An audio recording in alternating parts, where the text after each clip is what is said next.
Hey everybody, Tim from Black Swan Percussion here again at PASIC 2025 Day 3. Today we are prominently featuring our unibody solid shell drums right here, front and center of the booth. They take a lot of time, experience, craftsmanship, attention to detail. I'll do a quick rundown here. This is a bird's eye maple shell, raw shell. Obviously it hasn't been built into a drum yet. We have cocobolo, really crisp, articulate, a favorite among orchestral percussionists. Zebra wood, beautiful grain, beautiful drum, sounds and looks amazing.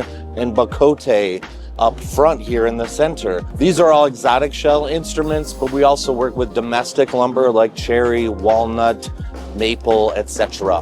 One cute little side note, these are our wood drum dampeners, and they are actually made from cutoff of the unibody shells. So again, this is a bird's eye maple, and we made drum dampeners from the bird's eye maple that was scrapped after manufacturing. So with us here at the show all week has been Jamel, VP of Operations, and he's gonna tell you what it takes to turn a raw piece of lumber into a finished snare drum.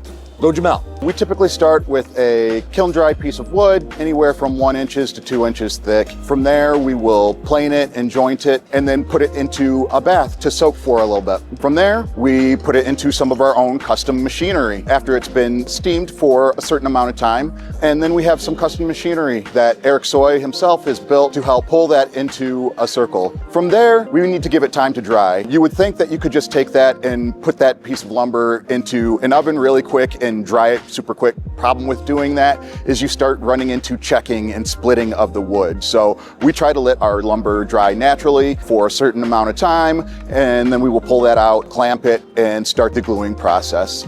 Once it is glued and stable, we will take that and give it even more time to dry, and then we'll start the lathing process on our 5-axis CNC. It's important that we not rush the process of the drying or the process of the lathing, because that can affect the roundness of the shell. Once we have a stable shell and the gluing process is done and the lathing process is done, then we have a complete drum shell, and we will choose the route of if we want to put a clear coat finish or an oil finish that will look a little more natural. The domestic shells, we typically put a clear coat on just to make that grain pop a little bit more. When it comes to the exotic shells, as the cocobola or bacote, even the zebra wood, we prefer the oil just to see a little bit more of that natural look and not take away from what the characteristics of that exotic wood, because we definitely believe that quality isn't subjective. I am one of 4 craftsmen in the shop. We all worked really hard on all the products that you see here, handmade in our shop. Be sure to stop by the booth and see it for yourself.